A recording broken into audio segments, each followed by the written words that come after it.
Bobbi-Jo, how are you? I'm good. How are you? I'm doing swimmingly. You are the president, CEO, director, whatever you want to say for the Boise Chamber Metro. Yeah? Yeah, Okay. I run the Boise Metro Chamber of Commerce. There it is. I put the Metro after That's the all right. chamber. I'm like, I need another coffee today. um, I I really have been wanting to talk to you because not only Idaho is in kind of a unique position. We're leading the country with like increase in wages and labor force and things like that. But we're also experiencing these like really random, like good on one hand and bad on the other hand. One example of this is obviously we have a lot of people moving here, which is good and bad, obviously. But we also have, because we have people moving here, we have like, let's say large apartment complexes and construction things going on, right? That swells our workforce. In fact, I have a friend who moved his family from Chicago to be a GM on one of these large apartment complexes and manage the project. So we swell the area with people that are moving here for not just because they like it, but also because you have a workforce, right? The workforce has to be housed here. They're building apartment complexes to ease the housing burden and then make a housing burden in as a result. That's terrible, right? But then we also have increased utility of our services. Like, you know, the restaurants are more full, the clothing stores are getting patronized more. Like there's all this swirling mess where it's like, can we just get the positive without the negative? And the answer is like, no, you're in it for the ride. So what's going on? Like, what is the state of business in the Boise metro area? Well, I think you nailed it. I mean, we are victims of our own success. I like to steal that quote from one of my favorite mentors and leaders, but we really are victims of our own success. And we have seen significant growth in the past, 5+ years. And with growth comes good, but it also comes challenges. And those challenges I think we're seeing right now as we continue to grow, and we're going to continue to grow, right? There is no sign of this growth slowing down. We have major investments with some pretty big projects coming in here that are going to bring a lot of opportunity that's going to continue to highlight that growth. And so with those growing pains, right, we have things like a lack of housing supply. We're having transportation issues. And I like to view it as it's all an opportunity, right? To continue to grow and support these things. We're not at the point where the sky is falling, but Sure. we are at the point where it's going to take some time to do some long-term planning if we want to continue to, get the benefits of growth. Like you nailed on, it's full restaurants, it's a thriving downtown, it is our businesses, that are selling products and goods that are successful. We have all these hotels that are full and we have more that are being built. And a lot of that is because we have people coming here, and those are all really good things. And we want to keep that going. And so, I like to view it as, there are the challenges, but I think it's a real opportunity. And it's an outset of the success that we have had in this community and going to continue to have.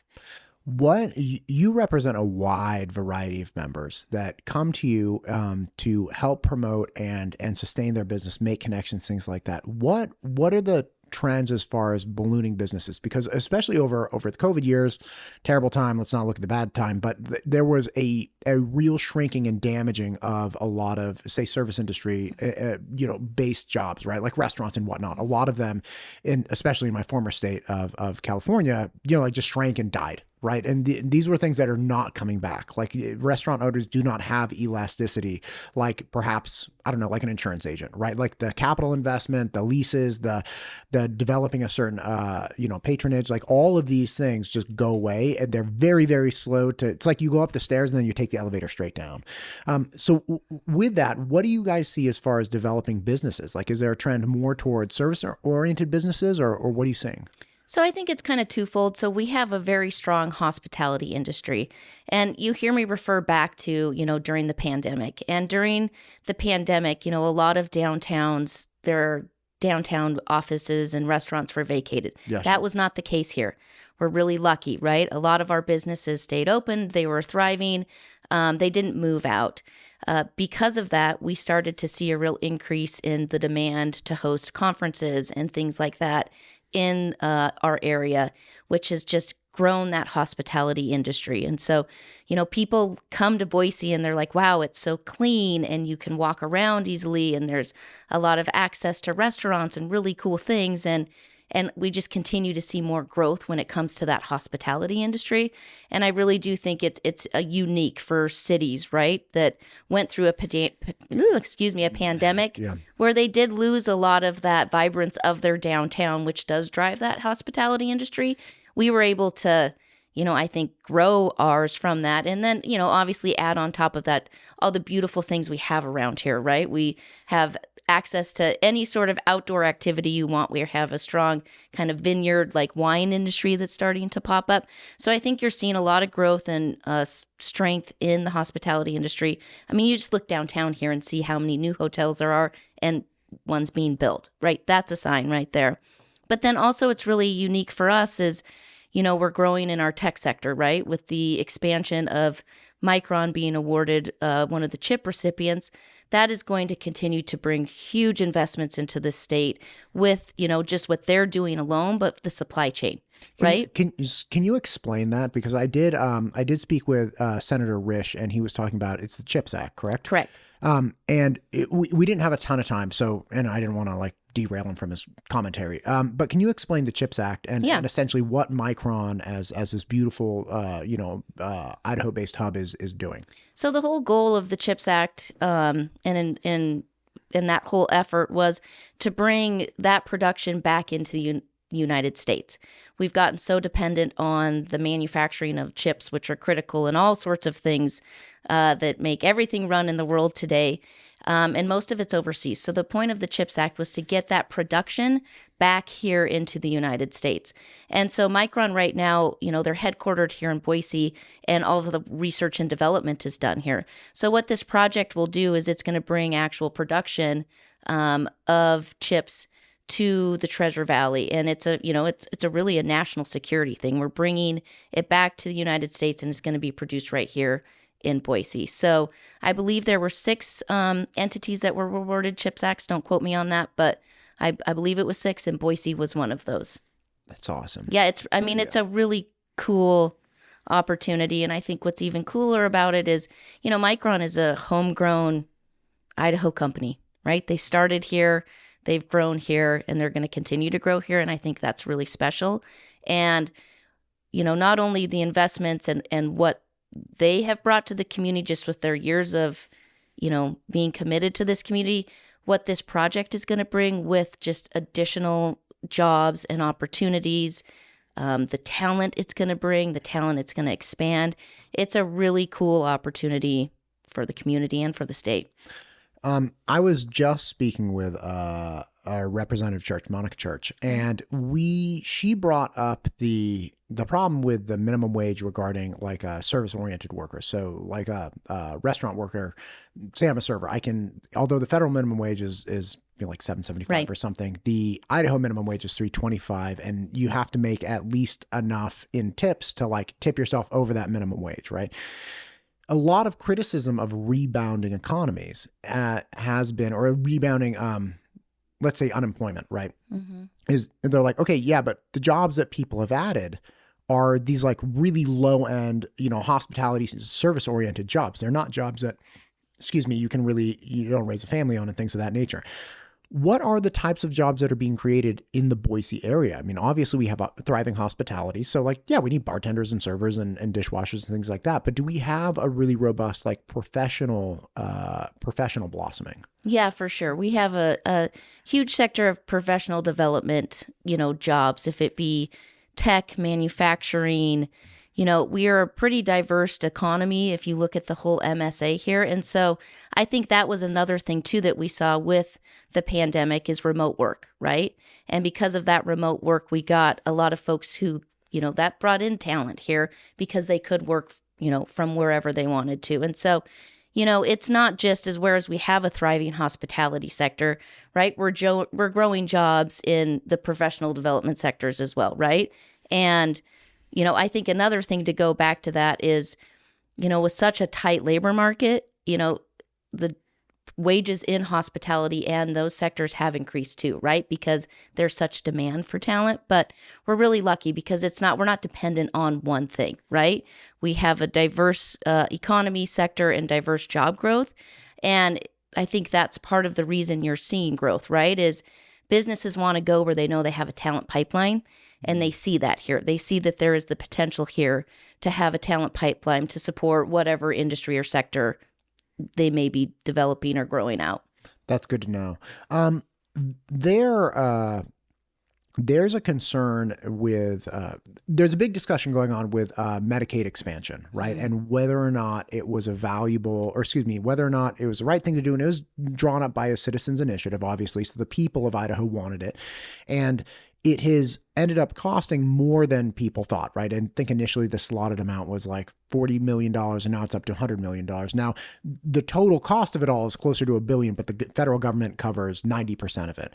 And in speaking with a bunch of people about this, because I don't know anything about Medicaid, they were like, listen, essentially what happened is there was this like donut shaped hole where you had broad coverage across most people. And if you were, low income enough, you got covered. And if you were middle to high income enough, you got covered. But there was a segment of the working poor that had jobs, were engaging in good faith, and were either putting together a compilation of like part-time jobs to make ends meet, or just had employment that was full-time that didn't provide health care. And that Medicaid expansion actually effectively provided them with something that they weren't able to really effectively find at a cost-effective manner elsewhere. It's my understanding that the Boise at the time was in favor of it. And, what are your thoughts on it in its current iteration? Yeah, that's a big question. Big question.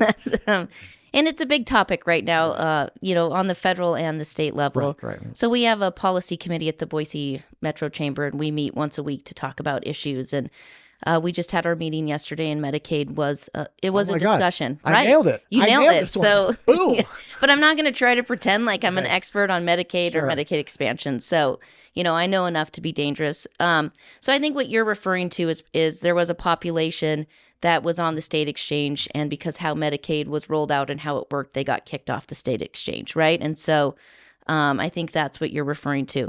So what's tricky about when you look at Medicaid, my understanding too is as a state, right, we've grown, right? And so with that growth, it's cost more. Sure. And so, when folks are looking at it from a cost perspective, right, what do we do to minimize those costs? It's costing more than people thought.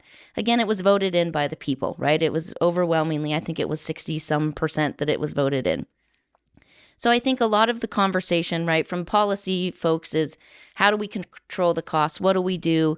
What if the federal government, there is a situation where the federal government could say, right now we get a 90-10 match, right?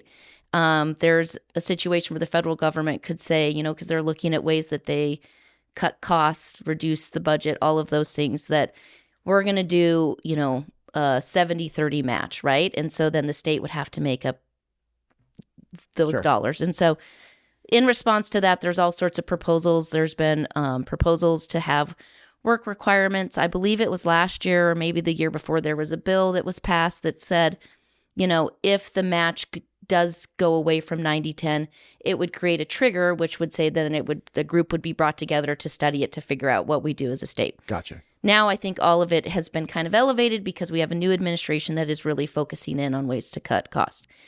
From a business perspective, our conversation about it was, it was overwhelmingly supported by the people, but also from a cost to people and to businesses, right? And so if all of a sudden, people, if they show up to hospitals, they're going to get care, they're going to get services, right? And if that support goes away that was, covering to pay for those gaps for hospitals and things like that, that's just going to come out in increased costs that consumers, we pay, right? Through insurance, you name it. And so that's really the conversation we're having, is what are those impacts to businesses if this does happen? And so it's a fascinating conversation. It's one that definitely has a lot of attention on it right now.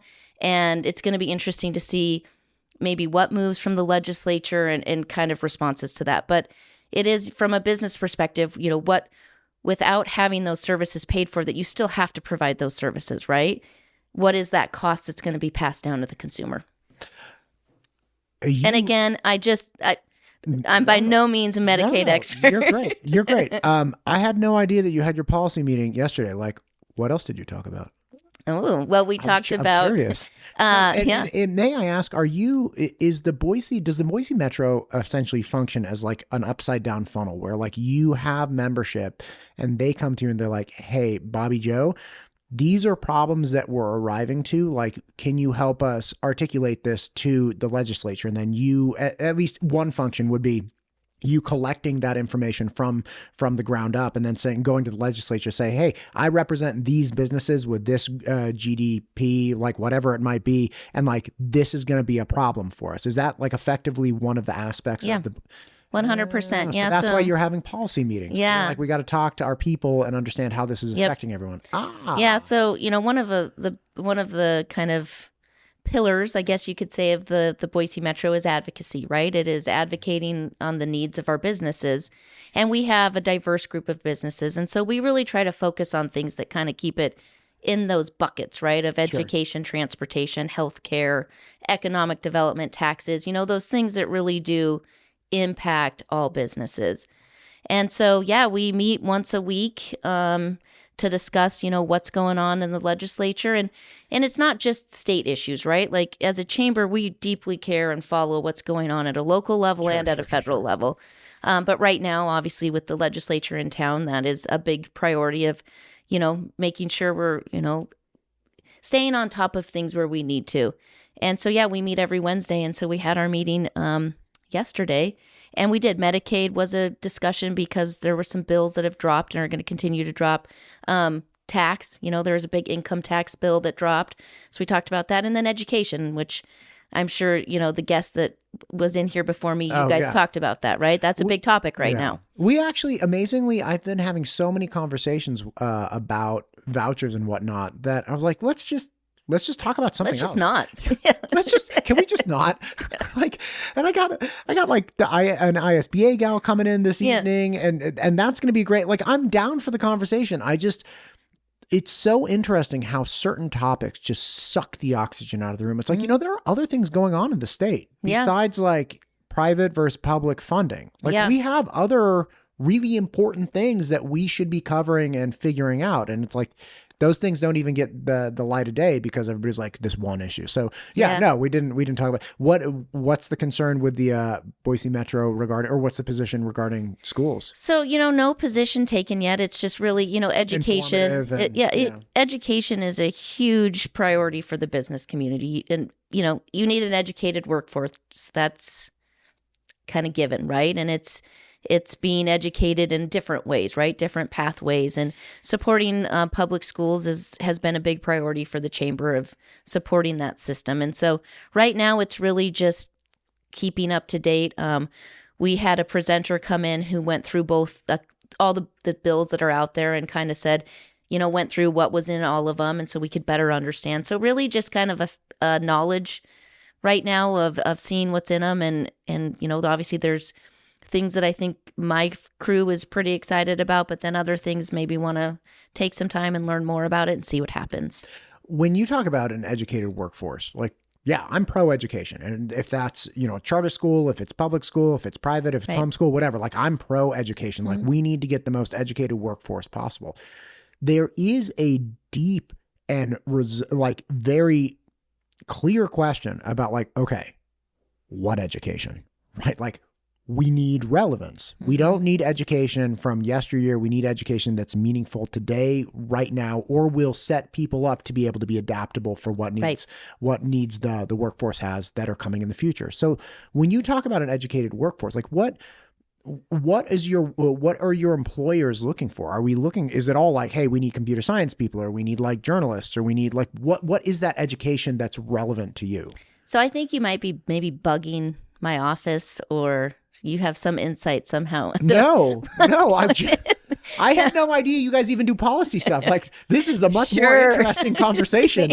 That's not true. I was expecting a good conversation. I just didn't know we were going to be talking policy. But like, what is this? Because relevance is so critical. Like we have the digital literacy program, the State Department of Ed is pushing out. We've revised our graduation policies. Like I think public school is really, the state is really trying to figure out like, okay, what's the most effective, relevant education that we can give. Like, let's not throw the baby out with the bathwater. If you don't like this type of education, you don't like this aspect of education, fine. But what is it that we want and need? Like, let's do that. So like, what is it? Yeah, so we do at the Boise Metro, we do a leadership conference, a regional leadership conference every year. It's the end of April. And so we pick a topic. Who comes? Who gets to come? You could come if you'd like to. I would love to come. Just get yourself registered. Okay. I don't have a business in Boise though. That's okay. Okay. You're a concerned citizen. I am a concerned citizen. I am. Okay, keep going. Yeah, it's members, it's businesses, it's local leaders. It's a great crew of people that come for it. But every year we pick a topic, and this year's topic is education and workforce development.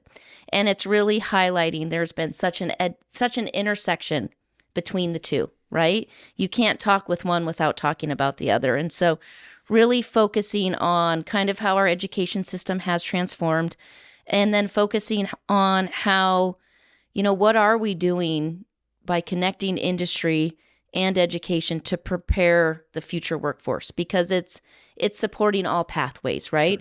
Sure. We need jobs that require 4-year degrees. We need jobs that require a 2-year degree. We need jobs that it's a certificate, right? And so how do we prepare students? What are we doing from an education system? And it's been really fun, I think, over the past, 5-10 years to see the connection of industry working with education. And so it really is not a one size fits all. And I think that's a blessing, but then it's a challenge as well. And so, I think it's figuring out, every kid is different. If you look at a K through 12 system, and then when you look at industry needs, right, all of industry, it's different. Right. They all have different needs. And so one of the things that we have really advocated for at the Boise Metro Chamber is Governor Brad Little's launch program, the Idaho Launch Program, which gives grants to graduating seniors to go to an Idaho institution, be it traditional or 2-year, in an in-demand field.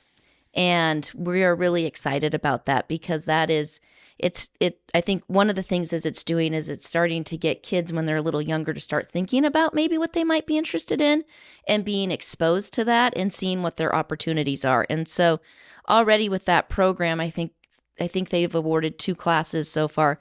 I mean, we've seen enrollment rates in our institutions go up. I mean, it's really exciting to see. And so, education is just, it's such an important topic, and in making proper investments and making sure we're doing the right sort of partnership with it, it's just vital to the success of this community and the state. Man, I agree with you. And that is a big thing. I have spoken with, I spoke with Representative Birch, mm-hmm. A week or 2 ago, and he had worked for HP, I believe, in his former life as a dude working for HP. I don't know how to exactly say that, but he worked for them for a long time. And he was emphasizing the same thing, which is like, if we don't get a better pipeline for businesses, companies like HP are not going to continue to move here, just because the bottom line is like, this is why you have such innovation around, fantastic research institutions and whatnot. Because they're like, listen, we're going to grab people out of there. Like, I think Musk dropped out of Stanford or something. He was getting some, whatever, in one of his many degrees. Yeah. But, it's such a fertile area for innovation and for business. And you can grab really intelligent, competent people either directly out of programs or as they graduate. You don't have to attract them anywhere. They're already there. It's like, I already got a lease in my apartment. Mm-hmm. I got a job lined up. I'm moving on. But if you move a business here and you have a lack of that stuff, it's like you're going to be constantly fighting. Like we see it in the medical industry right now, right? We need more nurses here. Mm-hmm. How do we get more nurses here? Like they're not here. We either need to attract them and to come to the state, or we need to retain them with really competitive pay. But if we had a glut of nurses, we would have less of that problem. We wouldn't have to, first off, get people to come to the state. And second, if you have a glut of a certain profession, you don't have to be, cutting edge, 10% over market rate, right? So that's something that's education based. Like Idaho needs to grow its own nurses so we can supply the state with a sufficient workforce to engage in these medical, services. Absolutely. I mean, it's all about the people. Yeah, it is. Okay. Let's get down to brass tacks. Oh. Best steakhouse in Boise. Best steakhouse. Top 3. And don't be generic. Well, I like a ribeye.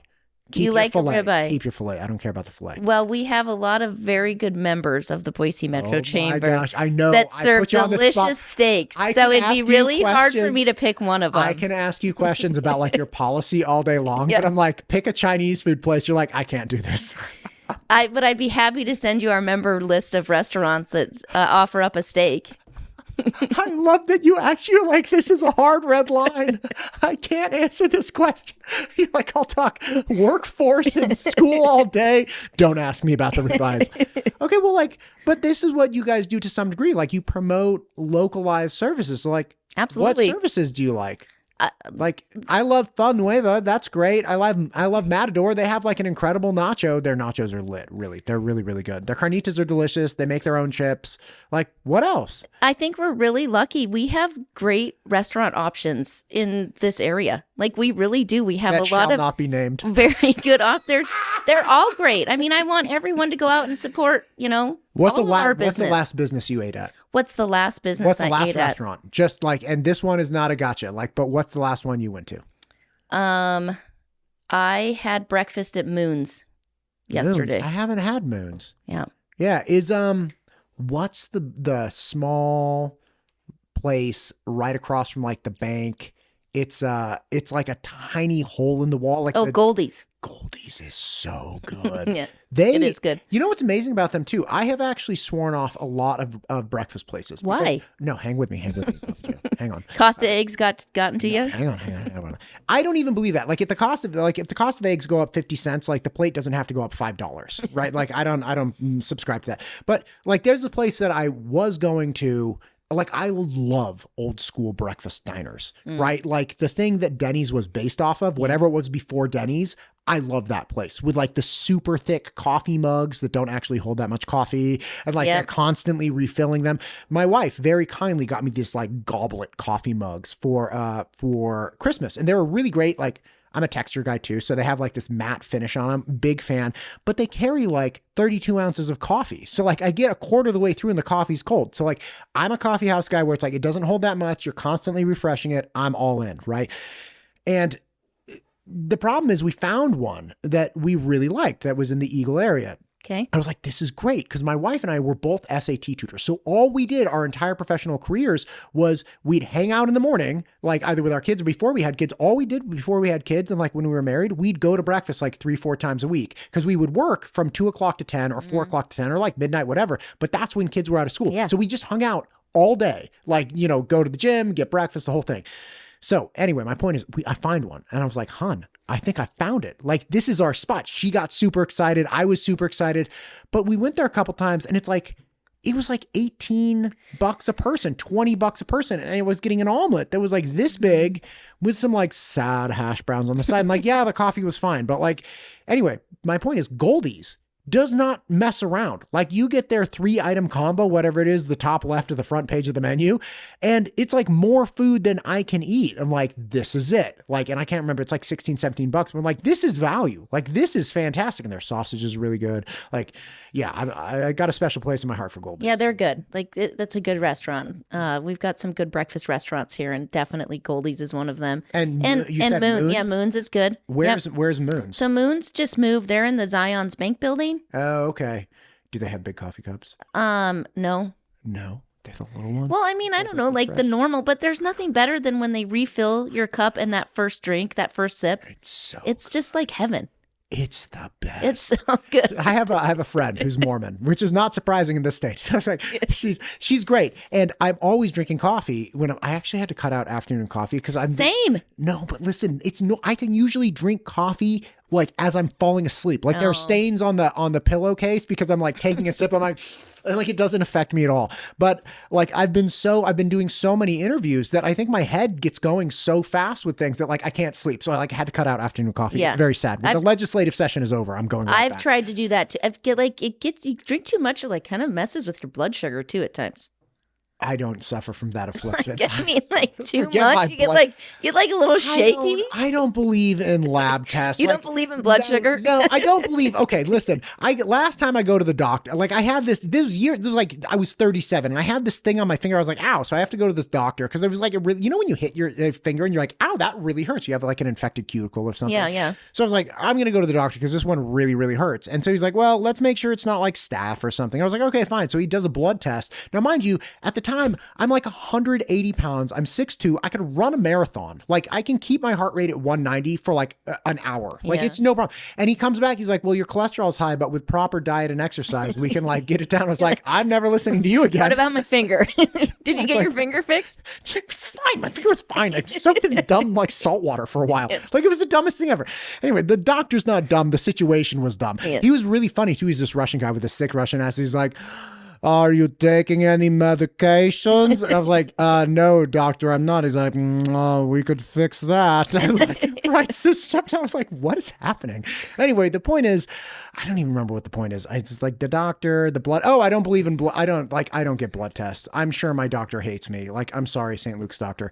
But yeah, the point is, I don't have any problem with afternoon coffee normally. I'm just too wound up right now, so I have to tone it down. But yeah, when they refresh it and you get that first sip, you know what else I don't do? I don't put any sweetener or anything in the coffee. But when I go to a coffee house, no, listen to me. Oh. When I go to a coffee house, I grab that little yellow packet and I dump that bad boy. You get that. Is it Splendid or is it? I don't know. know. It's death in a packet. Like that's all it is. So I don't like sweet coffee. I just like it black. Maybe a little cream every now and again. But my buddy Anthony, he's one of my dearest friends. He comes over to my studio in Boise, which you have to come to next because I'll get you coffee. We'll have a great time. I have a French press there. I'm not like a bougie guy, but nice. like, yeah, it's pretty good. So he comes over. He's just coming over to drink coffee. I'm in between like editing and stuff, and he brings this vanilla oat milk creamer, and I was like, well, you brought your own creamer? He's like, yeah, I know you drink a black, but like, so he like sets up he brings like honey packets and like sugar packets and creamer. And I was like, well, I'll try a little bit. He's like, yeah, here you go. Gets it in, stirred up. It was the best coffee it was like a milkshake, but like at 9 a.m. Some of those creamers are like, and I don't typically drink sweet coffee, but some of them are like really good. I have my best friend who lives in Montana. She carries Splendid in her purse so she can put it in her coffee. It's like the weirdest thing ever. Great. Yeah, she carries it with her. She's like, well, they usually don't have it at like. Didn't you see that Seinfeld episode where Seinfeld tries to take like his ketchup or his hot sauce? He's like, no outside food or condiments. And he's like, oh, like you can't do that in a restaurant. Well, I mean, maybe you can. Maybe you can. Maybe your friend figured it out. And I feel like she gets it and then it's not like she sits gets it. Yeah. It's usually when she gets coffee to go, right? Like, okay. Yeah. What's the last coffee shop you went to? And don't say Dutch Brothers. No, it was Dawson's. Dawson's. I went there the other day too. Yeah. Yeah. Big fan of that. Yeah, it's good coffee. Yeah. I went there 3 times before I realized it was next door to Matador's. Which you are also a fan of. Because I'm that kind of idiot. Yeah. Like, somebody's like, meet me at Dawson's. And I was looking at my phone to find out where it was. And I was like tracking my steps. I'm like, oh, Dawson's great. And then like I did that again. And finally on the 3rd time, I'm like, Matador's. Like, oh, I know where I am. Yeah. Yeah, I'm an idiot. Like, but I think like navigating, that's 8th Street, right? Yeah. Navigating 8th Street is like, especially during the legislative session, is like the time. So somebody was telling me, they're like, oh yeah, people hang out on 8th Street to like see who the legislators are eating lunch with. Like if they're eating lunch with like a lobbyist or another person, like spying what bills on, are coming. see what's going on. What a creepy thing. Like, I'd happy to give you a tour of 8th Street sometime. What do you mean? Like we can walk up and down it? Yeah, so you get a little bit more familiar with it. If you've got 5-10 minutes to kill. Yeah, like or 2. We'll literally just walk down and then walk back. I haven't been to Ruth Chris though yet. Oh, okay. Like, and again, I'm not asking for comment on the ribeyes. They've got a great happy hour at Ruth Chris, and their steaks are good. I mean, it's like melt in your mouth. Good. Yeah. Yeah. Yeah. You know my problem with Ruth Chris? I tried Ruth Chris back in my former state when I was younger and in like 2010. Okay.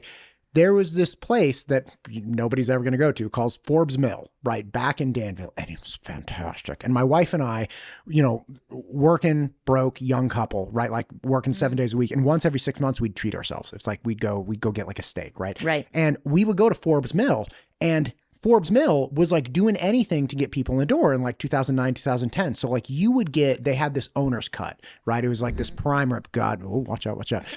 So they had this owner's cut that was like like an inch easy thick. And it was fantastic. And it was again, prime rib.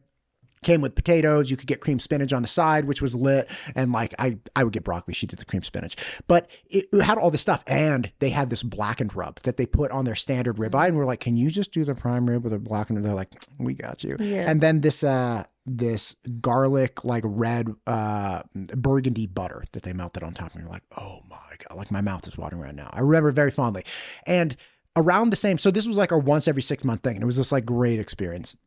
And then a friend of mine a client of mine gave me as a thank you for working with her kid. She gave me this Ruth Chris card. She was like $150 to Ruth Chris, like go out and get a steak. I was like, oh my God, this is so kind of you. Thank you. So I go with the wife, totally not realizing that Ruth Chris is like an a la carte menu style. Yeah. So it's like, I was like, oh, I'm getting the ribeye. This is going to be great. They're like, great, just the ribeye. I'm like, yeah, I don't want a ribeye and a New York. I just want the ribeye. And they're like, okay, great.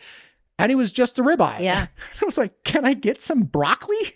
And then we had to order like all this a la carte stuff. So that was the only thing. I was like, can you just do me a solid and dump some veggies on my plate? Like, I don't know. That's it. I lived in DC for about 6 years. And that was I remember the first time I went to a steakhouse in DC and I was like, where's the baked potato and vegetables? What do you mean I don't get a house salad with it? I want a baked potato the size of my thigh. Like, give me everything. I'm pretty lucky. So I grew up on a cattle ranch. So, I've been exposed to just really good meat my entire life. And so I'm a little bit spoiled when it comes to that. But prime rib's my favorite. That's my go-to. If I have to pick, it's prime rib. Oh, it's so good. Can I ask you something? My wife's grandfather was a butcher. Okay. Meat cutter, had his own shop, and his dad had the shop and he got it from him. And then, as a lot of independent meat shops found out, like, Albertsons moved in and they had their own meat counter, and, the independent ones went away unless they could become very specialized. Yeah. And what was interesting about that is that they always talked about getting like the leftover cuts. Like they wouldn't get the choice pieces. They'd get like cross rib roast, which I love cross rib roast, but I guess in comparison to a ribeye, it's like, oh, I'll take a ribeye. But it sounds like cattle ranchers are the exact opposite. They're like, no, I suffer no fools. Like if I'm chasing that heifer around all day, I talked to my buddy Spencer Black, who's the president of the Cattle Association. He was telling me how he had to, there was a mom cow heifer who had delivered this calf that didn't make it for some reason. And he's like, I had to skin the calf and put the skin on another calf. So the mom took to the other calf, and like that calf could I was like, okay, you're literally putting the skin of one like transpired baby cow onto another baby cow. So the mom like sniffs it and lets it come and drink the milk. And he's like, that's right. It's money. Right. Listen, I get it, but I think about that and it's like, that's baby calf is going to pays the bills. Yeah. Yeah. Right. And it's like, if I'm doing all of that, I'm getting the best cut. I think it depends. I mean, I think sometimes I think about my mom and dad and, they'll have like a cow or a steer or whatever that like breaks a leg. Yeah. And so they're like, well, we took it to the butcher and that's what we'll use that this winter. So I don't know. I mean, I think it kind of depends on the situation and circumstance. Oh, sure. Yeah. Sure. And maybe it wasn't quite ready or it was older but they're like, yeah, you don't. Oh, you're not wasting it. You're not wasting that. Yeah. Did you mess around with are you a big fan of like organ meats and stuff or organ blends? Having access to like an abundance amount of them and high quality? I'm not, I can't say I can't say no. No. I really want I want to know how to make pate. Okay. Because I have a friend who's like very cultured. Okay. I'm amazed he's my friend. Okay. But like last time I went out to dinner with him, he's like, oh, we'll go to this Il Piedmonte. I'm like, whatever, man. Like, this is back, it was this restaurant in Oakland. Okay. And he lived in Piedmont, which is like the schwanky area of Oakland.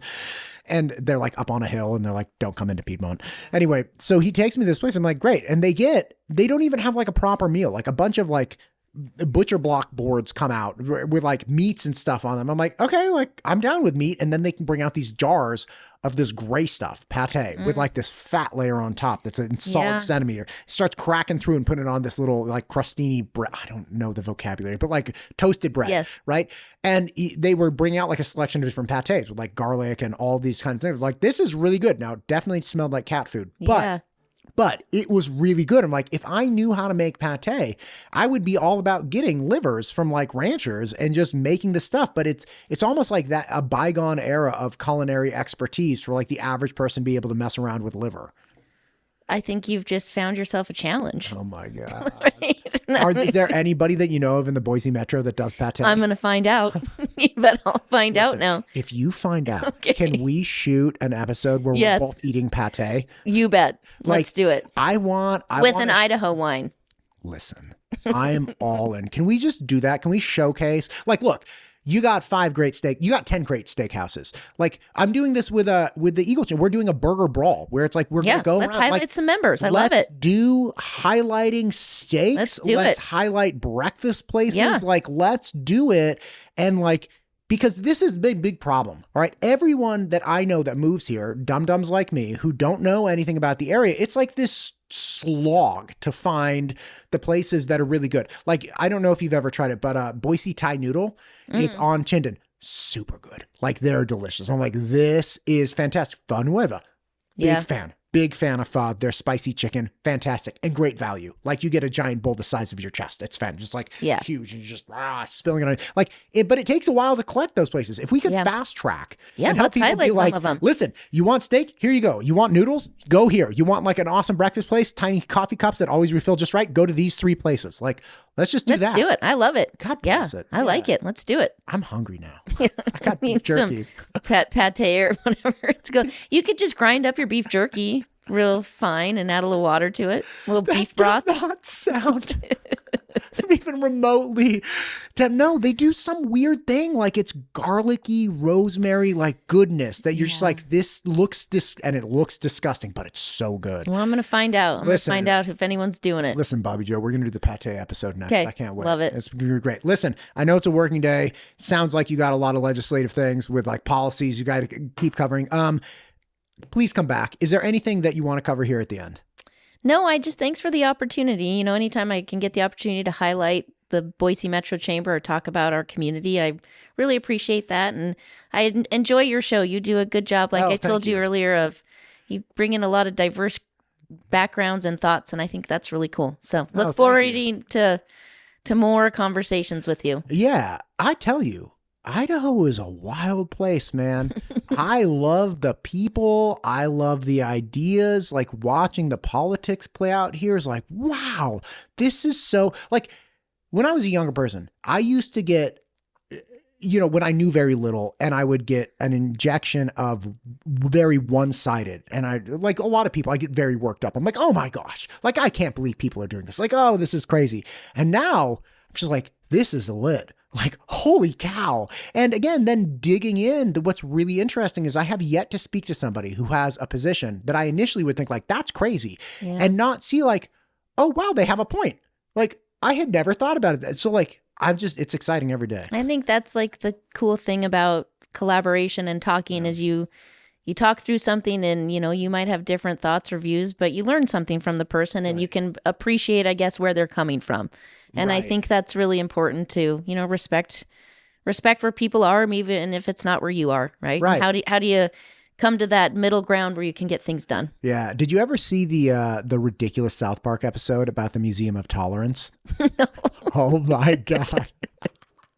It was so great, but it culminates in this like wildly insane scene because Mr. Garrison, the crazy teacher, is like trying to get fired. So he keeps doing these crazy things, but people are taken by this like tolerance mantra. And at the end, he flips out because he's been as like inappropriate and crazy as he possibly could be. And he's like, it's called tolerance. It's not called acceptance. Like, you don't have to like it. You just have to tolerate it. You people are crazy. And like, he flips out. It's like, yeah, we just should tolerate each other. You don't have to agree. Yeah. Like, you don't even Respect have to it. like that. Just like respect and tolerate each other and move on. Like, get away from this whole, like, you're not a human being because I don't see your position. It's like, you're supposed to tolerate people, right? Not outlandish, insane things, but like, let's just be people again. You brought up South Park, and I have 2 boys, and the oldest, like, not too long ago was like, can I watch South Park? And I was like, probably not. No. How old is he? 11. Definitely not. That's a hard pass. I had the first 13 seasons memorized completely. It is like, it's one of those, like, you remember, right? From I mean, I haven't watched it in years, but God, it's so funny. It's okay. There was a Scientology. Okay, they bagged. Do you remember Yes. They bagged on every single. They hammered on Catholics. They hammered on Mormons. They hammered on everyone. Like Jesus is, like they always do episodes where Jesus comes down and like. They go after Scientology and Scientology loses their minds. And the whole episode is like Tom Cruise and R. Kelly and John Travolta coming after Stan, the main character. And when I realized like how ferocious people could be in the world, like this really was, I was like 22 and I saw this episode and, it like obviously it kind of marked me, but at the end of that episode, because by the time that aired, I had found out that they were getting sued like in England, like people were coming after them. And then they put out an episode. And at the end of the episode, it's Stan's character standing there on his doorstep, looking at like Tom Cruise and R. Kelly, all these people like, we're going to sue you. And Stan's character looks straight at the camera. He's like, fine, sue me. I'm not afraid of you. And it cuts to the credits. And I was like, those two dudes have cojones. Yeah. Like, and they didn't care. And they're like, come after me. Like, I don't even care. And I was like, oh, snap, man. Like, if I could meet people, I'd like to meet them. Bobbi-Jo, thank you for coming in today. Thank you. Have a good one.